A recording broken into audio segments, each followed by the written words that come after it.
It's time for Two Guys and a Goalie with Dustin Nielsen, Matt Cassian, and the goalie, Joaquin Gage.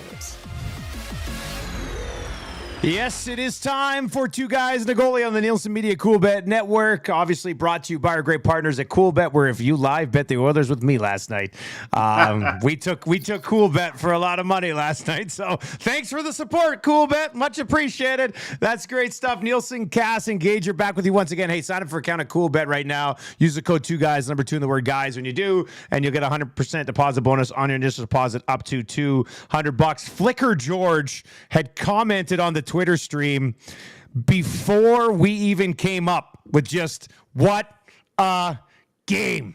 And I mean, that's the best way to describe it. Like, it was absolutely ridiculous last night. I mean, I don't know, Cass, where do you even want to start with this game last night, buddy? Like, that was nuts. I don't even, man, it was like from excitement to like pure depression and to like the glimmer of hope, to full on like they're winning a series, to full on they're losing a series, to now there's hope again, to pure joy. And so, man, it was all over. Like, I don't think I've been that into a hockey game for as long as I can remember, like that invested emotionally into the game. So it just absolutely beat me up. Like, I'm feeling it in my voice today. You almost sound like you're feeling it, buddy. Like, no, I can feel it. Like, I am like, man, like, it's not, my voice isn't gone. It's not shot, but I'm like, I'm feeling this. Man, just emotional, but in a good way. I mean, it's one of the beautiful things about sports is like, it shouldn't really matter to any of our lives, but it does for whatever reason. And I love it. It's awesome, man. Like Texter said, comment, like, what a game. What a game. Gager, I mean, that's everything you want in a playoff game. It's a big lead. It's a team storms back. Another lead. Wasn't a lot of rough stuff in that game compared to some of the other games you watch around the league right now, or even other games in this series, but just a really entertaining product on the ice last night. I gotta quit with the beers and just go straight to the dispensaries to just even me out for these games. Just keep me mellow, because it's too much of a roller coaster. And you know, he's saying that, Dusty. I think now that, like, when you sit back and look at what's happened in the series so far, it was physical. And I think the Edmonton Oilers tried to bring that physicality throughout it. But I think that played into the LA Kings' hands, using it to get under the Oilers' skin. And you saw the Oilers make more of a conscious effort to play between the whistles, I thought, and not get too emotionally tied up in all the other stuff. And you thought that played into the Kings' hands? I thought that before, just being overly aggressive and getting in there. Yeah. I think sometimes when you play that way, it works, but I think it took the Oilers kind of out of their game a little bit, and to the point where last night it was just, I love that they went back to that, and they said it on the broadcast, that meat and potatoes type of hockey where they just worked harder than the Kings did in that second period, with getting the puck down low and starting to win battles again, and working harder than your opponents, and then letting the skill take over from that point on. So that was encouraging, because after the first, Dusty, I texted you guys. I said, we're just getting ready to see what it's going to look like in September. Yeah, the first period was a disaster, right? The third period was a disaster. Yeah, it wasn't good either. The third either. was a disaster too. Like, it was, and I think Tommy used this as like on the post game show. It was like, first period they were just puckered. Like, I think that's an apt word for it. And then they unpuckered in the second, had a great second period. And then it was just like right at the start of the third, they went into panic mode, like where they were just throwing pucks from the outside. McDavid was trying to go complete cross ice through four people to Draisaitl on his backhand, like just high risk, low reward type of plays. And Hyman had the worst period, I think, a third period I've ever seen him play, where he was just hot garbage. I couldn't do anything, like from falling over, from who knows if it was something on the edge of his blade, to just mishandling the puck, to turnovers, to getting caught out of position, stuff that was just so uncharacteristic for him. So Gager, like, they got back to it in the second period, and they got back to it again in overtime. Like, but they still had like that first and third period, or most of the third period. It was like they went back to sit back, like be patient, trying to move the puck up ice. And I think you even said in the text group, like when they play fast, or maybe that was actually Sean Bell, because I was texting him too during the game. I was texting everybody. I texted the guys, like I just started texting everyone. I'm like, what is happening? It was just full blown panic for me. But it's like when they got into the mode of, again, continually being aggressive, but not foolish aggressive, but just moving the puck up ice and just attack. The Kings can't play with them. They can't skate with them. They can't, like, the Kings get scrambly in zone. I told to Tom, if you watch the Oilers when they have the puck in the offensive zone, when they're generating their chances is when they're moving the puck across the ice. So from point to point or behind the net or on occasion that seam, because the Kings play such a overload, like really they play the swarm. Let's call it the swarm. But they can actually do it, the Eakin swarm, because they have the quality of defensemen that are able to execute on it. So they really try to compress the zone into one side of the ice. And that's how they've been mostly effective against Connor McDavid in the zone. It's like you just see like 3 LA Kings on the wall, the fourth guy sitting just off the pile, and the fifth guy sliding down to the top of the crease. And for Edmonton, the way you expose that is you have to get the puck across the ice. You move the puck across the ice and things open up. And when they were playing well, so the two things that I noticed, like second period and then again in overtime, and number one is they don't sit and wait for LA to get in the 1-3-1. Because when they were puckered, they were just sitting, and you'd like see the defenseman like literally stop and stick handle the puck and back wait and forth for everybody. Like, Yeah. Wait for everybody. Let's wait for everybody to get on the ice and run our set. But the set isn't working against the 1-3-1. But when they were just like boom, quick up, attack, they actually were able to enter the zone effectively.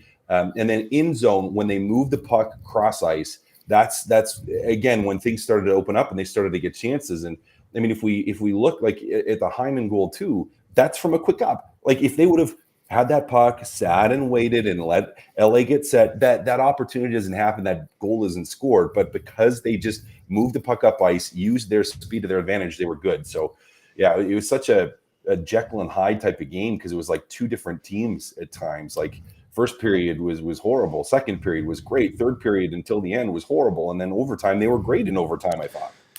Yeah, they were good in overtime. Gager, how much of that third period letdown comes from, like, you put so much out there in that previous 20 to get back to even playing grounds that you kind of just sort of let up? And how much of it is just, and you've said this to me multiple times, whether it's on this stream or on a show or in a text chat or whatever, the Kings are a really good hockey team. And it just seemed like the Kings in the third period was like, holy shit, look what we've let slip away here. Let's go get this back. I mean, I thought they brought it pretty good in the third. There was some definite pushback. That Kevin Fiala, man, he's a really, really good player.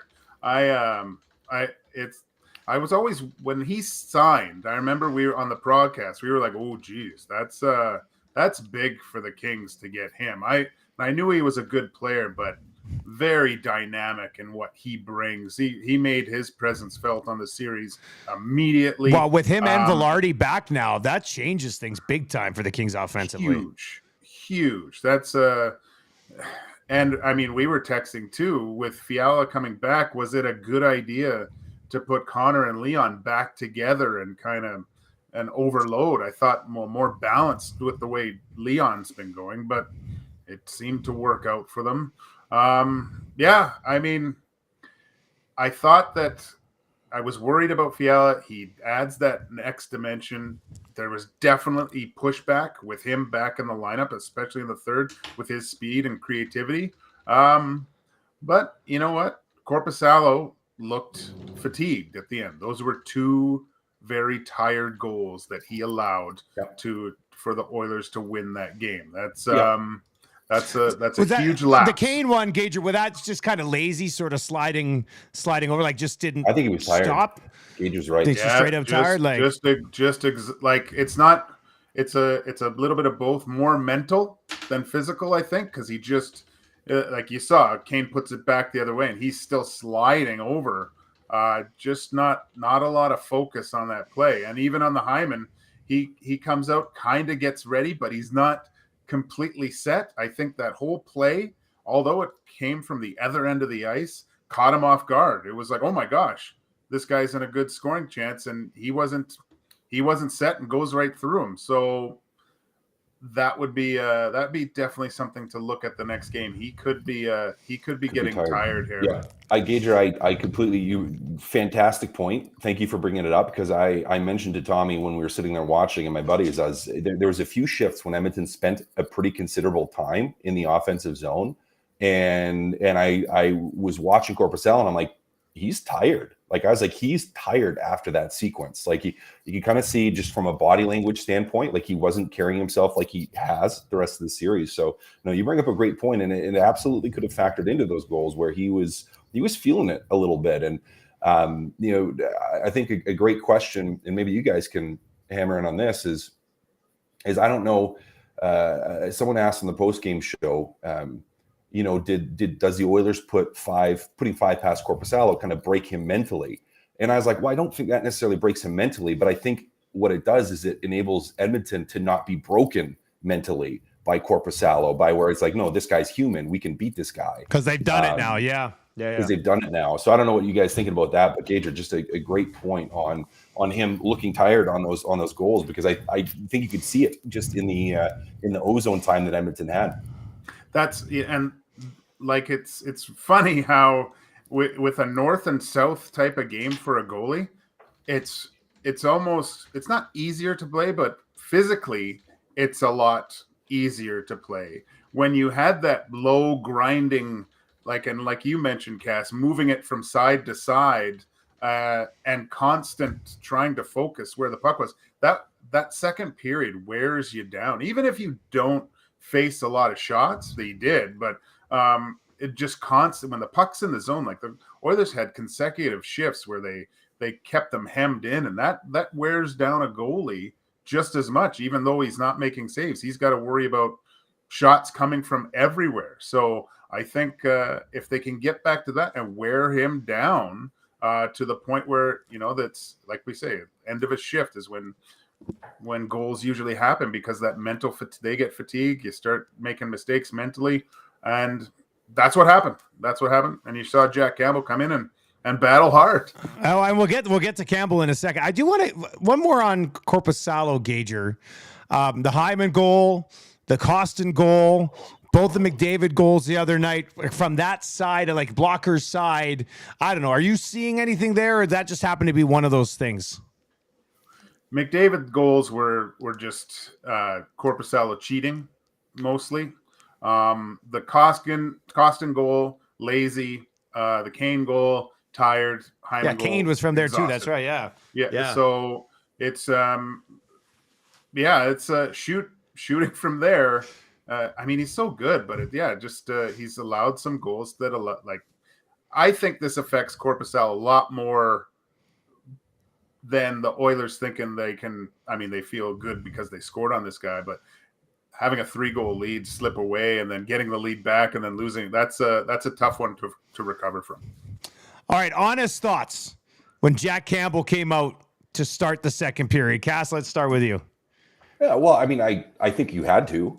I think you needed to try to do something. You needed to change something. I think it was the right decision not to pull Skinner in the moment, but to do it at the intermission, which would have been, kind of the big part of that decision. I was still every shot the entirety of the time, and I know he played well, made season-saving save on Arvidsson in front of the net.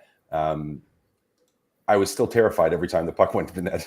It's like I was still scared. I think most people must have been, because it did look a little scrambly, really scrambling. Some really, really big rebounds, like kicked out a lot of rebounds, was super scrambly, like even trying to find the puck to freeze it a couple times where you're like, well, it just kind of like clenching your teeth a little bit. But he came in and he did exactly what he needed to do. So, good on the coaching staff for making the move at the intermission, and great on Jack Campbell for coming in and ultimately, making all the saves he needed to make, including some huge ones to allow them to get into that game and to eventually win it. He played a really good game. I don't think you start him, but I think he did exactly what you needed him to do to come in relief.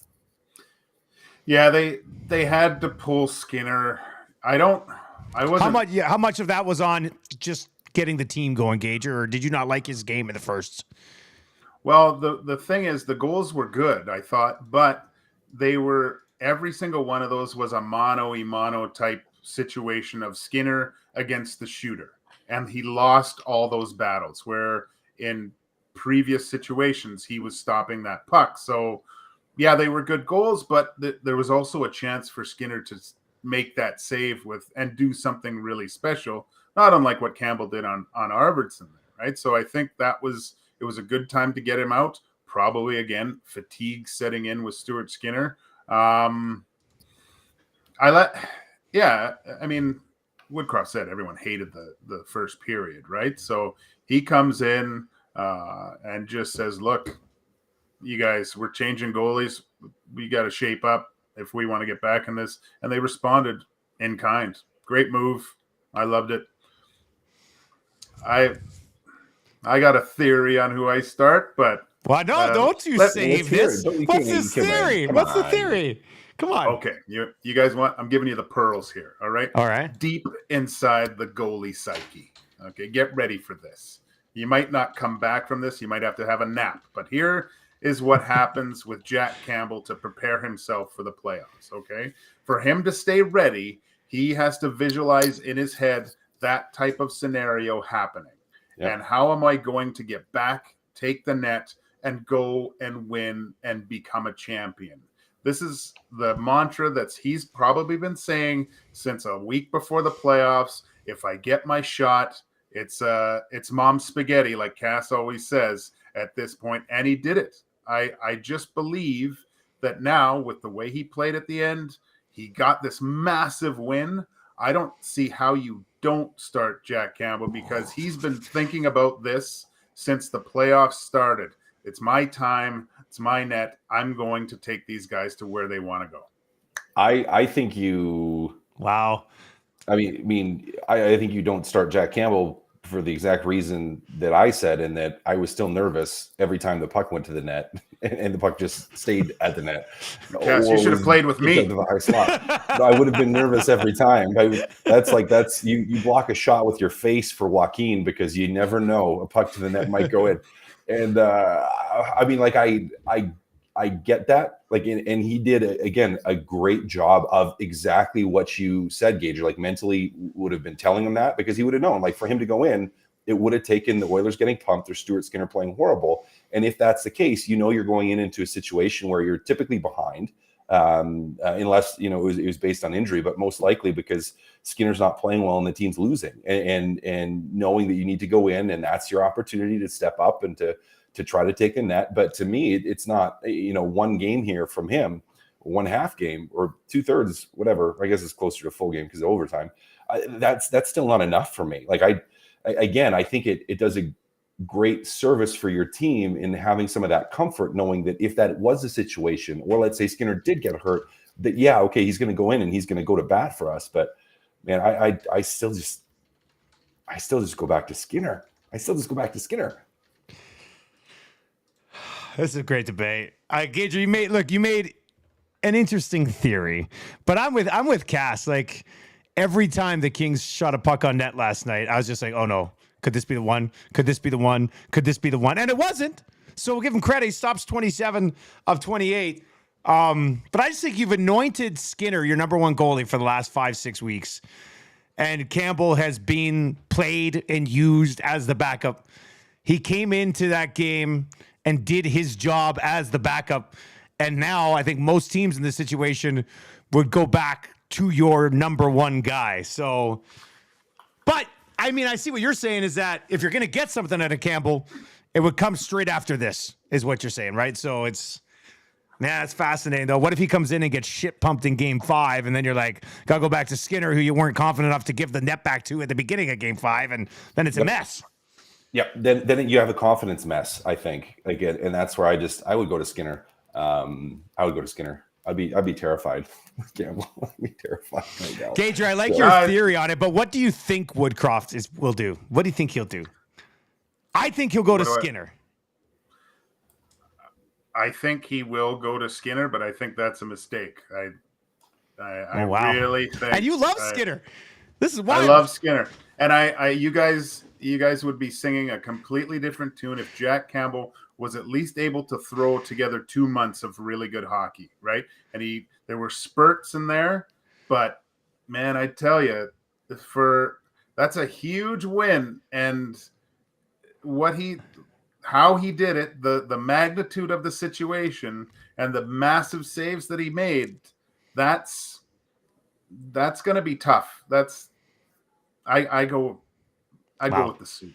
All right, this is gonna be great for the show tomorrow too. When you're on it, people will be like, "Oh, Gator doesn't know. What do you know?" Okay, so like, Cass, where are we at now in this series? I mean, we've seen this roller coaster, right? It's like, oh my God, you got to lose game 4, and oh, they win game 4. Oh, it's good. Where's this series at right now? Like, how much of the way game 4 went do you think carries over to game 5? I'm going to step out on a crazy limb, and I'm going to say I think Edmonton takes the next 2. Oh, man. And the reason you guys are on fire today. I love this. The reason I think that is the first couple games, LA didn't have the lead, playing from behind. They were playing catch up, playing underdog of sorts, to where they had control of the series. They have the lead. They're feeling really good about themselves. They're up 3-0 after a period, being like, yeah, we got this. And then the Edmonton machine started. And yes, LA, scored again into the third and had the lead. But I just think mentally, Kane gets a goal, Hyman gets a goal. You get that big overtime push, and it's just like you're like, well, now, not that Edmonton's now the underdog, but I just think mentally, I don't want to say LA is going to be broken from this. They're veteran enough players, have guys that have played in enough playoff games that they're not broken. But I just think it enables a complete mental shift, isn't the term, but a complete momentum shift from a series standpoint to where I just coming back home, I just see Edmonton winning 2. I just see it, because I think if they win the next one and they go up 3-2, I think LA is done. But obviously we'll see. But that's my gut feeling. I'm just like, I think Edmonton's going to take. I think it's going 7. I think with Fiala and Velarde, the Kings are a pretty good hockey team. I think plus, I don't think we're done talking about officiating in this series yet either, with 3 games left to go. Gager, what's your feel on the series right now? Oh gosh. To tell you the truth, Dusty, I think it's going to be an exact repeat of last year. Okay. I think the Kings are going to win tomorrow night, and the Oilers will win in 7. That's it's going to repeat what they did last year. I just think that when you look at the Oilers game, last night was the game they should have lost, and they should have been up 3-1, right? Like at this point, that's that's an interesting way to look. I just think that the way that they played and how they dominated and always led, and we got Hyman scoring, and you got Nuge making a sweet pass. I think things are starting to click a little bit more, and but I just think that the Kings have that solid road game, and I might change by tomorrow, but that's what I'm thinking. All right, look. You guys, Gager, you just said it. Probably their worst game of the series so far. We saw how the game sort of went. Let's just each pick a guy and talk about how they need more out of him. I mean, I think there's enough guys for us to discuss that they need more out of. Cass, you can go first, buddy. You're muted, Cass. Sorry. I'll take the easiest one for me in Zach Hyman, since you give me the All right, first. Yeah, I think he has mentally struggled this series. Again, I think aside from the overtime goal, that was the worst game I have seen Zach Hyman play as an Oiler. Like probably the only game where I'm like, wow, Zach Hyman's really struggling today. Like, again, just positionally out of position, slipping on the ice, blowing tires, turning over the puck, looking like it's just a brick on his stick, like just not being able to make plays. And I'm really hoping that overtime goal just snaps him out of that, to where he's back to the Zach Hyman we know and expect, that put up 40 goals during the season and was productive 5-on-5. So, if they want to win, and I think you need production from him. I mean, he's such a big part of that, and a big part of grinding the puck out of corners and creating opportunities and getting chances around the net, where he just didn't do that the first number of games. So, I mean, you want to win the series. I think you need a little bit more to Zach Hyman. Gager? Oh, for me, it's Darnell Nurse. He was so strong coming down the stretch, and we've seen these moments where it looks like he's trying to do the job of three guys and just getting caught in between. We see certain goals he's reaching, not covering, not recognizing the situation, almost looking a little bit fatigued himself. How do you fix that? Does the emergence of Kulak now being able to hopefully take some minutes away from the Nurse having to play all the time? Or yeah, it's he looks tired.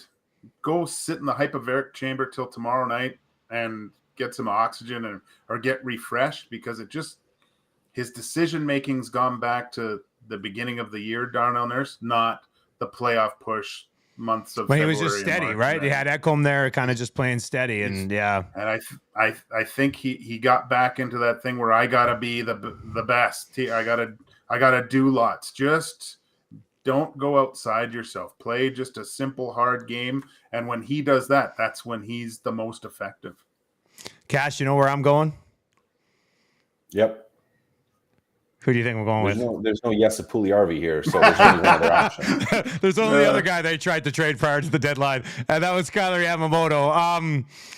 I played over 18 minutes last night, but Foegele and Ryan and all these other guys are making a much bigger impact. And when they got to overtime, it was Bjugstad that they kind of moved up there to play with Nuge and Hyman at the time. I think it was Bjugstad with Hyman and Nuge there. And so they did dial Yamamoto back a little bit. And I know, Cass, a couple days ago, you were like, no, Yamamoto hitters can. But, I mean, you need to get something out of him, don't you? Or do you not require that with Yamamoto?